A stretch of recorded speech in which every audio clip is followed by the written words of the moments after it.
আসসালামু আলাইকুম। বার্তা বৈঠক সংবাদ বুলেটিনে স্বাগত জানাচ্ছি আমি সজীব সরকার। প্রথমেই সংবাদ শিরোনাম। জাতীয় নির্বাচনের আগে অন্য কোনো নির্বাচন বিএনপি হতে দেবে না বললেন সেলিমা রহমান। কুড়িগ্রামে প্রধান উপদেষ্টাকে নিয়ে কটূক্তি করার অভিযোগে যুবলীগ নেতা গ্রেপ্তার। ভারতীয় পর্যটন ভিসা বন্ধে কমেছে ভ্রমণ কর আদায়। পাকিস্তান লেখা জার্সি পরেই খেলবে ভারত। মেহজাবিনের বিয়ে সেই গুঞ্জনই সত্যি হলো। এতক্ষণ শুনছিলেন শিরোনাম, এবার বিস্তারিত। জাতীয় নির্বাচনের আগে অন্য কোনো নির্বাচন বিএনপি হতে দেবে না বললেন সেলিমা রহমান। নির্বাচন নিয়ে ষড়যন্ত্র চলছে উল্লেখ করে বিএনপির স্থায়ী কমিটির সদস্য বেগম সেলিমা রহমান বলেছেন, একজন বলছে সংস্কার, একজন বলছে স্থানীয় সরকার নির্বাচন, একদল বলছে নির্বাচন। জাতীয় নির্বাচনের আগে অন্য কোনো নির্বাচন বিএনপি হতে দেবে না। সোমবার সন্ধ্যায় মাদারীপুরে জেলা বিএনপি আয়োজিত জনসভায় প্রধান অতিথির বক্তব্যে সেলিমা রহমান একথা বলেন। নিত্যপণ্যের দাম সহনীয় রাখা, আইন শৃঙ্খলা পরিস্থিতির উন্নতি ঘটানো ও দ্রুত নির্বাচনের রূপরেখা ঘোষণা সহ বিভিন্ন দাবিতে কেন্দ্রীয় কর্মসূচির অংশ হিসেবে শহরের লেকের পাড় স্বাধীনতা অঙ্গনে এই জনসভার আয়োজন করা হয়। জনসভায় সেলিমা রহমান আরো বলেন, জাতীয় নির্বাচন হলে বর্তমানে দেশের যে এলোমেলো ভাব সেটা পরিবর্তন হয়ে সুশাসন আসবে, আইন শৃঙ্খলা রক্ষা হবে, জবাবদিহি হবে, দেশের জনগণ আস্থা ফিরে পাবে। গত 16 বছরে বিএনপির নেতাকর্মীদের উপর ক্ষমতাচ্যুত আওয়ামী লীগ সরকারের নির্যাতন নিপীড়নের প্রসঙ্গ টেনে সেলিমা রহমান আরো বলেন, মিথ্যা মামলা দিয়ে তারেক রহমানকে মেরে ফেলার চেষ্টা করা হয়েছিল। গত 16 বছর একটানা নির্মম অত্যাচার ও নির্যাতন করেছেন শেখ হাসিনা এবং তার দলবল। বহু মানুষকে হত্যা করেছে। এই খুনিদের বিচার হতে হবে, সবাইকে সজাগ থাকতে হবে। আওয়ামী লীগের কোনো দোসর যেন বিএনপির দলে জায়গা না পায়, কেউ আইন শৃঙ্খলার অবনতি ঘটাতে না পারে সে ব্যাপারে খেয়াল রাখতে হবে।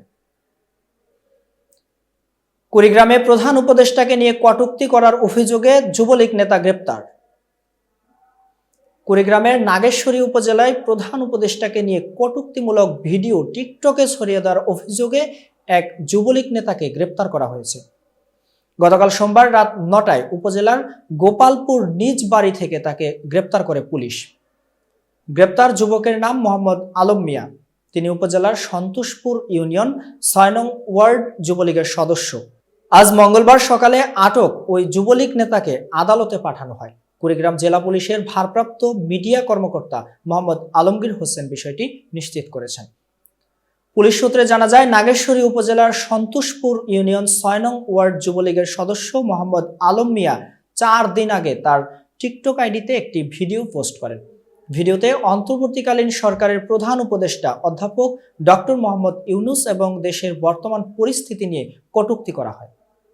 পরে ভিডিওটি সামাজিক যোগাযোগ মাধ্যমে ছড়িয়ে পড়লে নাগেশ্বরী থানা পুলিশ অভিযান চালিয়ে সোমবার রাত 9টায় তাকে আটক করে। মোহাম্মদ আলমগীর হোসেন বলেন, ওই যুবলীগ নেতা দেশের বর্তমান পরিস্থিতি ও অন্তর্বর্তীকালীন সরকারের প্রধান উপদেষ্টা সম্পর্কে কটূক্তিমূলক ভিডিও ছড়িয়ে দিয়ে অস্থিতিশীল পরিবেশ সৃষ্টির চেষ্টা করে আসছিল। পরে অভিযান চালিয়ে গতকাল রাতে নিজ বাড়ি থেকে তাকে আটক করা হয়। আজ সকালে একটি মামলায় আলম মিয়াকে গ্রেপ্তার দেখিয়ে আদালতের মাধ্যমে জেল হাজতে পাঠানো হয়েছে। ভারতীয় পর্যটন ভিসা বন্ধে কমছে ভ্রমণ কর আদায়। ভ্রমণ কর থেকে সরকারের আয় কমে গেছে। এ কারণে চলতি 2024-25 অর্থ বছরের প্রথম 6 মাসে জুলাই থেকে ডিসেম্বর ভ্রমণ করের লক্ষ্য অর্জিত হয়নি। এ সময় লক্ষ্যমাত্রার চেয়ে 120 কোটি টাকা কম রাজস্ব আদায় হয়েছে। এমনকি গত অর্থ বছরের একই সময়ের চেয়েও 112 কোটি টাকা কম ভ্রমণ কর আদায় হয়েছে। গত জুলাই থেকে ডিসেম্বরে জাতীয় রাজস্ব বোর্ড এনবিআর ভ্রমণ কর আদায় করেছে 922 কোটি টাকা। এনবিআর সংশ্লিষ্টরা বলছেন, ভারতীয় পর্যটক ভিসা বন্ধ থাকায় বাংলাদেশি পর্যটকদের ভারত ভ্রমণ উল্লেখযোগ্য পরিমাণে কমে গেছে। তবে যাদের আগে ভিসা নেওয়ার আছে তারা যেতে পারছেন। সার্বিকভাবে সড়ক পথে ভারতে পর্যটক যাওয়া কমেছে। আকাশপথেও কলকাতা ও চেন্নাইয়ের ফ্লাইট কমিয়েছে দেশীয় এয়ারলাইন্সগুলো।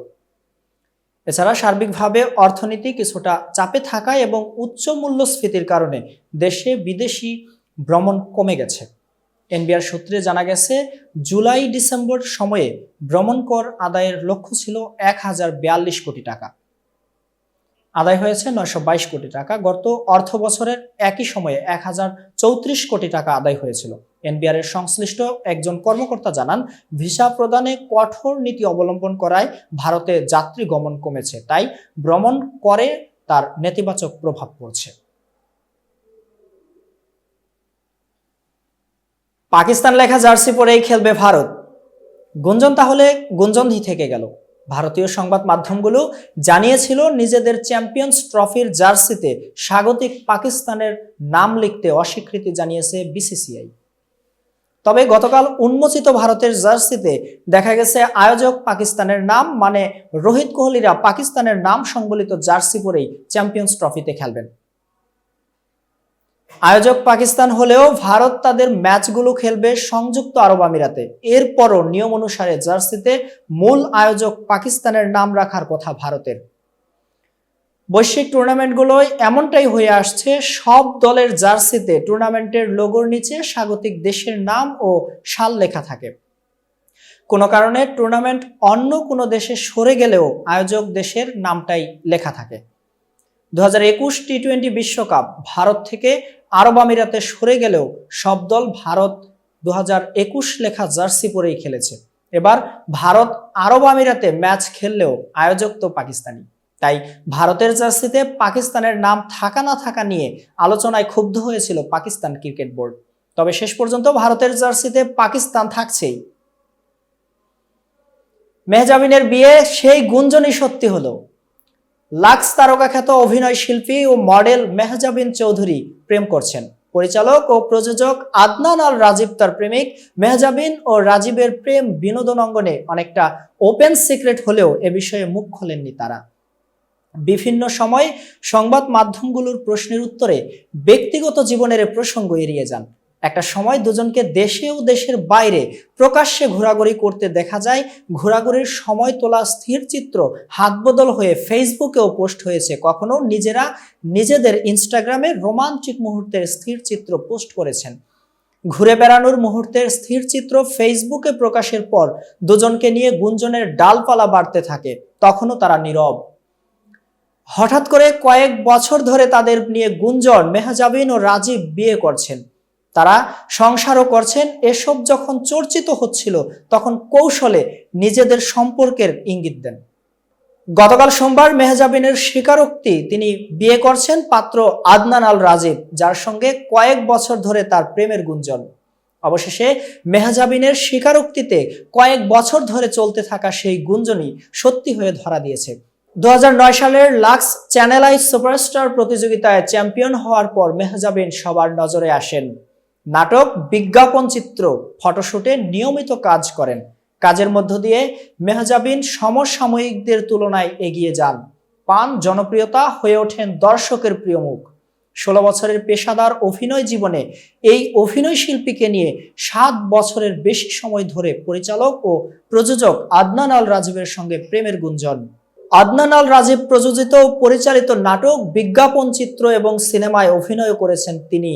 তবে প্রেমের সম্পর্ক নিয়ে দুজনের কেউই প্রকাশ্যে সেভাবে কথা বলতে চাননি। জানতে চাইলেও বারবারই হেসে উড়িয়ে দিয়েছেন। গত বছরের মাঝামাঝি সময়ে অবশ্য রাজীব জানিয়েছিলেন মেহজাবিনের চেয়ে ভালো কারো সঙ্গে তার পরিচয় হতে পারত না। তিনি তার জীবনের সেরা একটি অংশ। এবার জানা গেল বিনোদন অঙ্গনের এই দুই তারকা বিয়ে করছেন। আগামী 23 ফেব্রুয়ারি তাদের গায়ে হলুদ অনুষ্ঠান, আর পরদিন তাদের বিয়ের অনুষ্ঠান। এতক্ষণ বার্তা বৈঠকের সাথে থাকার জন্য ধন্যবাদ। নতুন নতুন তথ্য ও সংবাদ পেতে বার্তা বৈঠকের ইউটিউব চ্যানেল এবং ফেসবুক পেজের সাথেই থাকুন।